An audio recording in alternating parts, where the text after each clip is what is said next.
Bonjour à tous, soyez les bienvenus dans cette nouvelle saison de Psynterview. Pour l'année 2024, on va avoir un rythme mensuel. On va inviter chaque mois un intervenant différent qui va nous parler d'un sujet qui lui tient à cœur, que ce sujet concerne sa pratique, ses intérêts, sa vie quotidienne. On vous prépare également d'autres petites surprises dont on vous parlera progressivement au fur et à mesure de l'année. Je suis Marie, votre hôte, et pour ce premier épisode, j'ai le plaisir d'accueillir Marion, qui va se présenter juste après.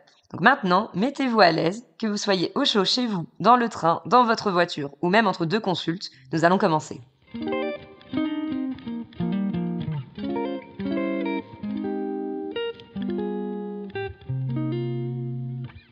Aujourd'hui, on va parler de l'option pédopsychiatrie et pour ça, on accueille Marion. Marion, est-ce que tu peux te présenter? Oui, je peux me présenter. Salut déjà. Je suis contente de démarrer 2024 avec vous. Du coup, je m'appelle Marion, je suis interne en pédopsychiatrie. Waouh. Et je suis en septième semestre. Voilà, je sais pas ce que vous savez. Au niveau de ton parcours, toi, tu viens d'où? T'as fait tes études où?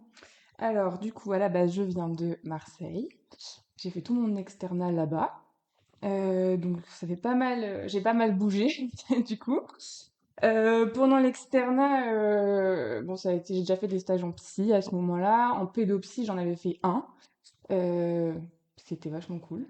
Euh, Et à quel moment de ton externat tu t'es dit, tiens, pourquoi pas la psy? Est-ce que c'était une évidence depuis le début? Est-ce que ça arrivait après dans ton parcours? alors, dans mon parcours, si je me souviens bien, je pense que j'avais déjà idée de faire de la psy, peut-être même en première année déjà. Et puis, ouais, je pense que déjà en L3, je me disais go à faire psy. Alors, ça fait un peu raconter ma vie, mais c'est vrai que j'avais plus un abord littéraire et en tout cas, vrai ou faux, je ne sais pas, mais je m'imaginais que la psychiatrie, je retrouverais un peu ce côté-là. Et du coup, arrivent les ECN, tu prends psy, effectivement, et tu viens à Lille. Mm. Alors c'est quand même un trajet diamétralement opposé de là où tu viens, donc pourquoi Lille? Ah voilà.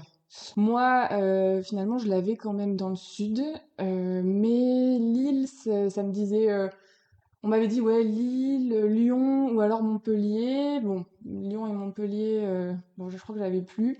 Puis Lille, en fait, c'était aussi, la ville m'avait plu. J'étais venue pendant l'été, j'avais bien aimé. Je trouvais que c'était étudiant, que j'allais pouvoir faire la fête. Donc j'ai pris Lille en me disant, il y a le Ouigo qui met 4h30 pour redescendre. Au pire, je prends pas trop de risques, quoi. Voilà. Et je suis arrivée là. Et à ce moment-là, où tu choisis psy à l'ECN, est-ce que tu te dis déjà, je serai pédopsychiatre, ou est-ce que c'est encore un peu flou, ou est-ce que tu voulais faire totalement autre chose à ce moment-là? Alors à ce moment-là, alors je me dis pas tout de suite pédopsie. Quand j'ai commencé par un stage de pédopsie. En plus, moi, je suis arrivée pendant le Covid, c'était année 2020, donc je suis arrivée, je connaissais personne. J'ai démarré donc à Hénin-Beaumont en pédopsie. Et c'est vrai que à ce moment-là, j'étais pas sûre du tout de vouloir faire pédopsie. J'avais besoin, je pense, de me confronter quand même à de la clinique adulte pour décider de faire de la pédo, je crois bien. Donc, pas vraiment. Du coup, tu dis que ça n'a pas été une révélation tout de suite, la pédopsychiatrie. Et qu'est-ce qui t'a poussé à aller vers cette voie au final? Alors, c'est un peu une longue, bon, je sais pas si c'est une longue histoire, mais de toute façon, je suis là pour raconter ma vie, c'est ça? Du C'est coup, ça.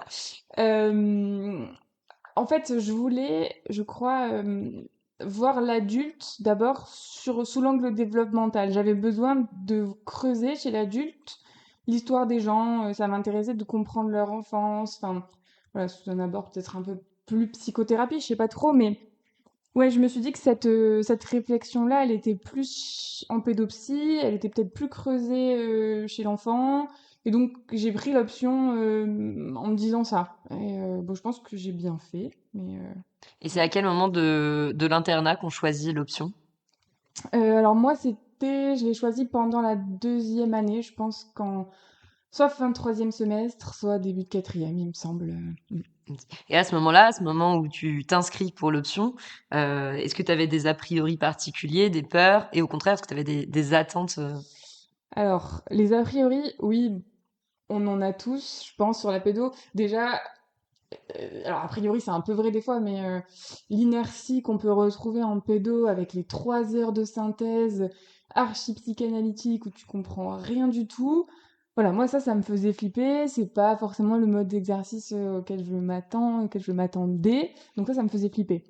Après, quelles étaient mes attentes? En soi, je crois qu'elles sont quand même plutôt remplies. Ce côté voilà, développement dont j'ai parlé. Et aussi, moi, ce que j'attendais et ce que je trouve qui est vrai en pédo, c'est le côté un peu multidisciplinaire, tu vois. Et je trouve que ça, c'est bien. Voilà. Après, je sais plus ce que c'était la question, mais C'était ça, c'était ça. c'était tes peurs, tes attentes. Et du coup là, alors c'est pas pour te mettre un petit coup de vieux, mais Ouais. on va parler de la maquette de l'option. C'est un peu particulier parce que toi, voilà, maintenant tu fais partie des vieux Ouais. internes entre guillemets. Entre temps, il y a eu C'est la, cool. il y a eu, on approche de la fin un jour. Il y a eu une réforme entre temps, donc on va parler un peu de la maquette au moment où toi, tu as choisi l'option, ta maquette actuelle, et on parlera ensuite un petit peu de qu'est-ce qui a changé maintenant pour nos auditeurs plus jeunes qui nous écoutent. Alors, ma maquette, alors moi, c'était donc 10 semestres au total, donc 10 semestres de 6 mois, dont, il me semble, 4 stages de psy adulte, ça oui, 6 stages de pédo, et dans les stages de pédo, il me semble qu'il fallait en faire au moins un en ado ou en périnate. Voilà. Moi, pour l'instant, j'en ai fait un en périnate, mais j'ai pas vraiment, enfin, j'ai vu des ados, mais j'en ai pas fait un fléché ado, quoi. Donc la nouvelle maquette, il me semble que c'est un peu différent. Ils doivent choisir après leur phase socle qui dure 2 ans. Et ils ont plus que 2 stages d'adultes à faire, qui peuvent être du coup dans cette phase socle, si j'ai bien compris. Ils sont obligatoirement dans la phase socle. Ok, voilà, qui sont Il y a deux obligatoires. stages d'adultes, deux stages de pédo, deux au CHU, deux en périph. Et ouais, c'est deux stages d'adultes obligatoires. Après, il y a possibilité d'en faire plus, mais c'est plus une obligation comme quatre jusque-là. Ok. Ben, voilà, je sais pas quelle était la suite de ta question. Oui, qu'est-ce qui va par rapport aux nouveautés Ah de oui. la réforme, c'est vrai qu'il va y avoir la possibilité de prendre des options tardives, il me semble. Ah oui, c'est vrai, il y avait cette histoire d'option tardive. Ah oui, bah nous, on n'avait pas ça du coup. Mais eux, ils peuvent faire. Qu'est-ce qu'ils peuvent faire? Ils peuvent faire genre pédopsie légale, ça c'est trop bien. Ils peuvent faire périnate. Ils peuvent faire quoi d'autre? C'est tout, non? Oui, parce que psychiatrie de la personne âgée, Oui, bah, la voie se ferme quand on choisit bah oui, pédopsie. pédopsie. Après, il y a aussi des FST qui peuvent faire. C'est compris, du coup, ça rajoutera plus un an comme pour nous. Ce qui est plutôt pas mal en fait. Et des exemples de FST qui sont possibles Mmh Bah, en et pédo, est-ce intéressantes. qu'on peut faire une FST pharmaco en pédo? Oui, peut-être. Est-ce qu'on peut faire une FST addicto? Ben oui, sûrement. Heu, après je sais pas trop, j'avoue que je me suis pas trop penchée sur cette question, mais je sais pas si tu en vois d'autres? Bah, peut y avoir sommeil, par exemple. Ah oui, c'est vrai, sommeil. C'est assez large, les FST. Oui, il y a peut-être nutrition aussi, je sais pas s'il y en a qui veulent faire des TCA. Mmh. OK, bah Et du coup, par rapport à ces histoires justement de maquettes, etc., c'est vrai que de l'extérieur, quand on arrive au début de son internat, ça peut paraître très rigide ou mettre une sorte de pression avec cette impression de devoir faire des choix qui vont nous fermer plein de portes. mmh. Mais est-ce que dans la réalité, les choses, elles sont aussi scindées? C'est-à-dire quand on fait de la pédo, on fera plus que de la pédo toute sa vie ou inversement, si on prend pas Mmh. l'option, on pourra Mmh. jamais être en contact avec les moins de 18. T'as eu l'impression que devoir faire 4 stages d'adulte, toi, par exemple, dans ton parcours, ça t'a empêché de faire des stages de pédo que t'aurais aimé faire? Après moi, je sais pas, j'étais pas forcément très bien classée. Donc oui, après, il n'empêche que je pense que pour de faire de la pédo, c'est quand même bien et même très bien d'avoir de bonnes notions d'adulte. J'ai fait des stages d'adultes, notamment là, le dernier que j'ai, un stage de secteur psy général que j'ai adoré. Et franchement, si je l'avais fait en début d'internat, peut-être que je me serais vraiment posé la question de faire de l'adulte, tellement que ça m'a plu. Après, voilà, on peut quand même faire de la psy adulte et bosser en pédo et inversement en fait. De toute façon, il manque tellement de psychiatres et de pédopsychiatres que je pense qu'on peut faire un peu. Enfin, je pense que on peut être interchangeable. Moi, j'ai un pote qui bosse en pédo, mais qui a fait psy adulte. Donc ouais, non, je pense que c'est interchangeable. Après, bon, voilà, je pense que bon, si tu prends l'option pédo, c'est quand même mieux de bosser en pédo. Après, voilà. Mais comme tu disais, au final, tout ce qui est développemental s'adapte à l'histoire de vie des patients adultes, hein. Ouais, c'est une manière peut-être différente aussi. Enfin, après, je pense qu'il y a des psy adultes qui voient les choses sous l'angle développemental aussi. Enfin, c'est juste qu'en psy adulte, je trouve qu'on peut être dans une approche un peu plus sémiologique. Enfin, on est toujours dans une approche sémiologique. Je veux pas dire ce que je veux pas dire, mais on peut être sur un truc très, voilà, il est triste, il est suicidaire, voilà, tac tac, je lui mets tel truc. Voilà, c'est très. On peut rester sur quelque chose de comme ça, alors qu'en pédo, c'est un petit peu plus, voilà, l'enfant, il s'intègre dans déjà davantage dans son environnement. Il y a tout le développement qui est aussi à prendre en compte. Donc, pour moi, c'est plus complexe. Donc, forcément, tu peux pas t'attarder juste sur de la sémio, même si, voilà, chez l'adulte, aussi, évidemment, il y a aussi toute ces éléments-là. Mais Et justement, tu parles de l'environnement de l'enfant, et ça peut être quelque chose qui fait très peur aux nouveaux internes, c'est les parents. Devoir travailler avec les parents en pédopsie, il y a des gens que ça freine ou bah, en fait, peut-être d'où l'intérêt d'avoir fait de la psy adulte et d'avoir bien fait de la psy adulte. Moi, franchement, les parents, c'est presque ce que je préfère, je crois. Euh, Parce que finalement, moi, j'aime bien avoir tout le monde dans le bureau et de voir un petit peu comment ça se passe, comment ça interagit, la place que prend chacun. Après, je comprends que ça puisse faire peur, mais alors, en vrai, voilà, il y a différents types de pédopsie, hein. Moi, je suis plus voilà, dans cette approche-là. Je pense qu'il y en a qui préfèrent rester seul avec l'enfant, à jouer, à faire d'autres choses. Bah, jouer, on peut pas que jouer, hein, bien sûr. On pourrait, mais non, on dirait, mais non. Moi, je trouve que voilà, un enfant petit, c'est quand même bien de le voir avec ses parents. Et du coup, c'est ce qui est d'autant plus intéressant. Mais certains sont difficiles à gérer, c'est vrai, mais c'est un challenge. et justement, ce qu'on entend là, ce que tu dis, c'est qu'au final, apprendre à gérer les parents ou à travailler avec pour le bien de l'enfant, c'est un apprentissage. Et dans la formation pour être pédopsychiatre, est-ce que toi, tu vois des choses en plus des cours, etc., qui sont proposés, qui te paraissent un petit peu indispensables ou toi qui t'ont aidé? Je pense tout ce qui va être les séminaires, les DU. Qu'est-ce que tu mettrais dans la boîte à outils du pédopsychiatre? Dans la boîte à outils du pédopsychiatre, c'est un peu. Après, voilà, je suis interne en septième semestre. Tu m'as dit que j'étais une vieille interne, mais ça reste. J'ai quand même une expérience qui reste quand même assez limitée. Mais ouais, je pense que après, moi, les DU pendant l'internat, enfin voilà, après c'est mon point de vue. Je sais que pas tout le monde partage mon point de vue. Je suis pas pour. Je trouve que enfin, en tout cas, moi, je trouve qu'on n'a pas besoin de se surspécialiser quand on est interne. Après, voilà, ça m'appartient, hein, bien sûr, mais voilà. Du coup, je dirais les DU bof. Après, les séminaires, moi, j'ai fait des séminaires de thérapie familiale. J'ai fait la première année. Bon, j'en ai fait plusieurs autres. En vrai, je crois que j'ai plus appris en lisant des trucs moi-même, quand même. Et en pratiquant, en fait, surtout, c'est d'être avec des gens, d'être en consulte avec des gens, enfin, des pédopsies ou des psychos. Enfin, moi, j'ai beaucoup appris des psychomotes aussi, enfin, et des infirmières. Enfin, les paramètres m'ont beaucoup appris. Du coup, je dirais plutôt ça. Après, voilà, encore une fois, je suis qu'en septième semestre, donc peut-être que mon point de vue peut changer. Et t'as l'impression que en pédopsie, on travaille plus en pluriprofessionnalité que en psy adulte, par exemple? Ouais, enfin, oui, moi je trouve qu'on devrait travailler plus en pluriprofessionnel, comme tu dis, en psy adulte, mais peut-être enfin, je sais pas, on le fait moins. Après, comme je te dis, le stage du secteur que j'ai adoré juste avant, franchement, on avait un travail de qualité, surtout avec les éducs sportifs. Enfin, franchement, les infs, ils étaient top. Enfin, c'était trop bien. Après, pas tous les services. Enfin, j'ai pas l'impression que ce soit le cas dans tous les services. En pédo, forcément, le côté développement fait qu'on a quand même plus de rééducateurs, tu vois, les psychomotes qui sont là et franchement, qui font un travail hyper quali. Enfin, en tout cas, ceux que j'ai croisés.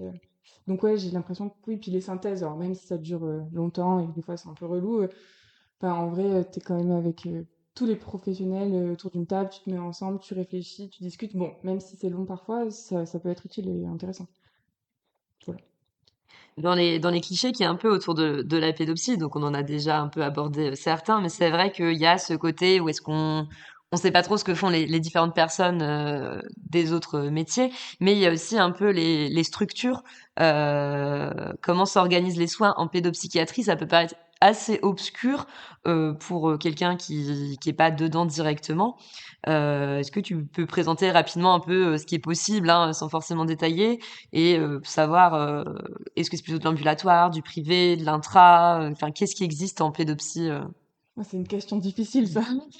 Alors, je dirais. Alors. nous, en tant qu'interne, on est souvent au CMP en pédo, donc le CMP, centre médico-psychologique, alors des fois c'est CMPP ou CSM, Psychopédagogique. donc psychopédagogique, enfin bon, en tout cas ça dépend du public et c'est des consultations globalement. Il y a aussi des groupes. Donc souvent dans le CMP, il y a aussi le CATTP, donc c'est les activités, globalement les activités thérapeutiques. Donc là, bah, il y a plusieurs acteurs qui voilà, se coordonnent et qui proposent des soins à des enfants qui ont diverses pathologies. Donc ça s'étend de la petite enfance jusqu'à la fin de l'adolescence. Et après, il y a possibilité d'avoir des lits d'hospice. Alors, en théorie. Il y en a pas beaucoup, c'est difficile, donc il y a, il me semble, quelques structures en public. En privé, il y a, moi je vois une ou deux cliniques là sur la région en pédo auxquelles je Mm. pense. Après, voilà, je sais qu'on peut aussi avoir des activités de liaison en pédopsie. Moi j'ai fait ça en pédiatrie. Ça peut être aussi à la maternité. Voilà. Donc il y a plusieurs manières d'exercer. Après, bien sûr, il y a toujours le libéral qui est possible aussi, mais je sais pas si ça répond à ta question. Si, bah, en fait, ce qu'on voit, c'est qu'il y a quand même pas mal de chemins différents qu'on peut emprunter qui sont assez divers, que ce soit pour être vraiment un petit peu en libéral, plutôt seul, et ou alors directement avec nos collègues pédiatres ou en équipe, c'est Mm. plutôt varié. Et bon, là, on a l'impression, quand tu nous parles, que tu es plutôt satisfaite de ton choix de la pédopsychiatrie. Ouais, Ouais. ouais, ouais. Et est-ce que tu as des regrets? Est-ce que j'ai des regrets? Je sais pas trop si on peut avoir des regrets quand on a aussi peu d'expérience enfin, j'ai un peu d'expérience, mais pas beaucoup, donc, enfin, j'ai pas encore des regrets, j'ai encore le temps pour faire les choses et pour ne pas les regretter, enfin, je pense. Ce serait triste d'avoir des regrets. Non, je regrette pas, franchement, non, non, pas du tout. Et là, voilà, comme tu disais, hein, tu es quand même en septième semestre, donc tu es plus proche de la fin de l'internat que du début. Euh, Est-ce qu'il y a eu un stage en particulier qui t'a marqué ou une expérience dans un de tes stages?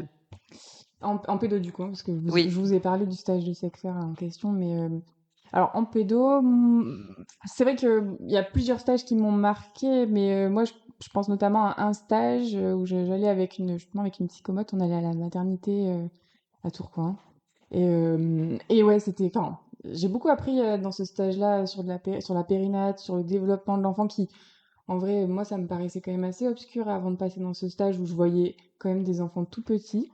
Donc ouais, moi aller avec les paramètres, suivre les paramètres. En fait, j'ai suivi les paramètres. J'avais pas du tout de place, peu de place médicale dans ce stage. Beaucoup de paramètres, beaucoup de d'apprentissage comme ça sur le jeu, sur une posture différente finalement. Et moi, j'ai beaucoup appris de ça quoi.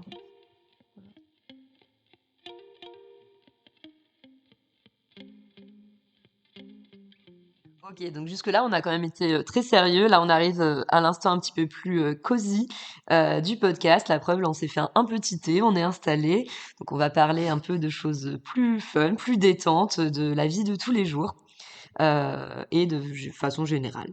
Marion, déjà pour commencer, toi, le syndrome de l'imposteur, ouais, non, en fait, on commence pas par du fun tout de suite, ça va venir. Le syndrome de l'imposteur dont on parle beaucoup, etc. Toi, est-ce que c'est quelque chose que tu as ressenti en tant qu'interne? Et est-ce que tu penses qu'il s'arrête à un moment de l'internat? Euh, hmm, Bah ça dépend. Enfin, je pense que ça dépend des gens quand même. Après, ça doit peut-être s'arrêter, hein.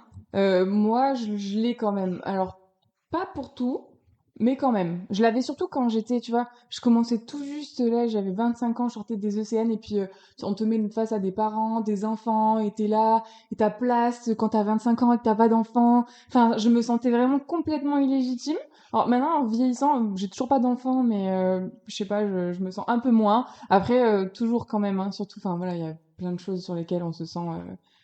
Enfin, en tout cas, moi, j'ai du mal à le supprimer complètement, mais Mais du coup, t'as l'impression que vieillir pour un peu de psychiatre, au final, c'est peut-être avoir plus de légitimité. je crois, ouais. Enfin, je pense qu'aussi, peut-être l'expérience de. Enfin, après, voilà, c'est pas l'expérience des enfants aussi, peut-être que ça aide aussi, peut-être. Enfin, je sais pas. Ok, ça c'était la question lourde de la partie fun. Maintenant, on va vraiment rentrer dans les trucs un peu plus sympas. Dis-moi, Marion, t'aimerais faire quoi quand tu seras grande? Quel genre de PH tu voudrais être? Quel genre de praticien? Qu'est-ce que tu veux faire de ta vie? Qu'est-ce que je veux faire de ma vie? Wow! Alors après, faut pas que je me gourre sur cette question, tu vois. De ma vie, je sais pas. En tout cas, je peux te dire sur les années prochaines. C'est vrai que moi, je sais pas, j'aimerais bien continuer un peu dans la lancée de l'internat, tu vois, sur un truc, je sais pas, de l'hospice, je sais rien. Enfin, je sais pas trop, mais quel genre de psychiatre je voudrais être, j'aimerais en tout cas ne jamais m'arrêter. Peut-être finalement garder un peu de syndrome de l'imposteur, ou je sais pas, mais en tout cas garder un côté accessible et peut-être toujours continuer à être un peu à la page quand même, parce que c'est important. Et ouais, pouvoir être accessible et communiquer avec enfin, les internes, les équipes. J'aime bien bosser en équipe en fait. Et je trouve que la place qu'on a en tant que médecin, elle est pas simple. Enfin, en tant qu'interne, jeune et tout, elle est pas simple. Et j'aimerais réussir en tout cas à garder ou à avoir une place accessible avec laquelle on peut échanger, discuter. Voilà. Je sais pas si ça répond à la question, mais voilà. Ok. Et en dehors de Marion, la pédopsychiatre, parce que voilà, on n'est pas juste un métier, Marion, dans la vie de tous les jours, est-ce qu'elle a des passions, des choses qu'elle aime faire, qui lui permettent de maintenir un équilibre et qui sont importants dans sa vie? Bah oui, moi je suis pas un robot. Mais ouais, après je suis pas quelqu'un de j'ai pas des trucs de ouf hein. Moi je fais pas mal de sport, donc j'aime bien faire du sport, tu vois, si j'aime bien avoir mes 4 séances dans la semaine, c'est quand même pas mal, enfin je trouve que c'est beaucoup. Et j'aime bien ça, j'aime bien voir mes potes en vrai, je suis une créature sociale, t'as vu. J'aime bien j'aime bien sortir. J'aime bien aussi partir en week-end, voyager, des trucs cool, mais ouais, voilà, ça me permet de maintenir un équilibre de vie. Mm. Et est-ce que tu penses que du coup c'est compatible avec le métier de médecin pédopsychiatre, de pouvoir continuer ses hobbies, d'avoir du temps pour soi, pouvoir avoir peut-être même dans le futur une vie de famille? Encore heureux, non? Enfin, sinon on fait pas ça. Oui, oui, bah, carrément, j'espère. Enfin, en vrai, enfin, vraiment, je trouve que pour le coup, la pédopsie, ça laisse. Après, il y a aussi le côté où t'as quand même une charge psychique quand tu rentres, mais bon, en vieillissant et en progressant, là, ça va, on laisse un peu les problèmes de côté au taf, mais oui, carrément, enfin, je pense que oui, ça Et peut être cool. la question un peu décalée pour finir, qu'on nous a demandé de faire passer, quelle serait la pratique, l'objet ou la chose la plus étrange que tu aimerais allier à ta pratique de la pédopsie si c'était possible? Donc ça peut être quelque chose de complètement loufoque et décalé, mais imaginons tu découvres un truc qui fonctionne, tu peux aller te présenter au congrès de psy dans 10 ans, qu'est-ce que c'est? Waouh. Attends, il faut quand même que j'ai pas trop la ridicule si je vais le présenter au congrès de psy dans 10 ans. Bah alors, tu vois, je vois les suggestions qui m'ont été faites à cette question, mais je ne les retiens pas. Je dirais, tu vois, un truc un peu centré sur peut-être, je sais pas, une thérapie groupale basée sur le yoga et l'expression corporelle, ou tu vois, un truc un peu. Mais peut-être, tu vois, ça pourrait même, peut-être même, alors je pousse encore le truc hyper loin dans le truc archi bobo, mais tu as un truc de périnatalité, expression corporelle mère-bébé avec des portages et un truc un peu, tu vois, yogi mère-bébé, enfin, un truc un peu comme ça. Mais enfin, après, tu vois, de là à le présenter à un congrès, ce serait un peu ridicule. Mais, Quoi, ce serait enfin, ridicule. ridicule, mais genre, peut-être, tu vois, tu présentes pas ça au congrès, enfin, on s'en fout un peu, non? Enfin, je sais pas, au congrès, ils aiment bien les trucs de neurobio, là, c'est pas trop le truc, mais bon, voilà. On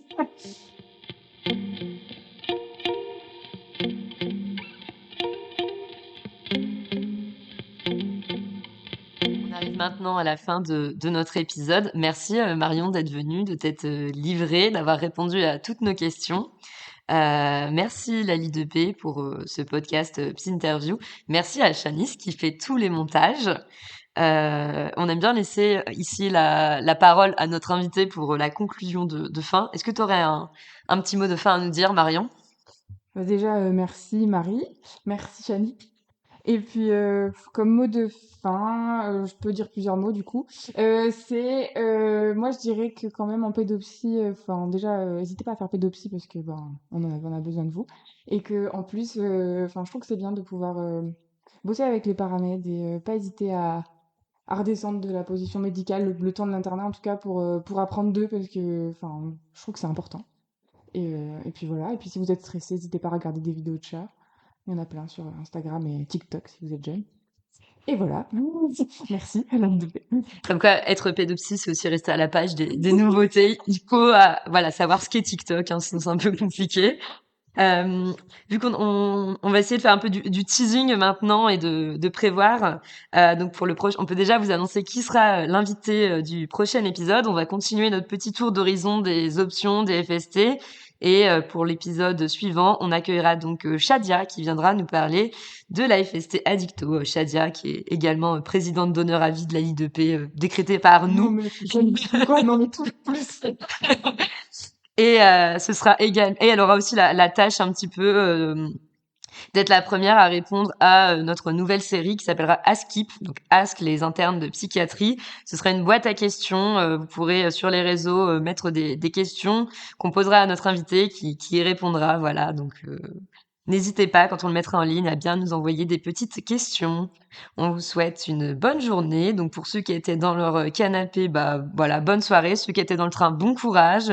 Ceux en voiture, rentrez bien. Et ceux entre deux consultes, bah bon courage pour la suite de vos consultes. À plus!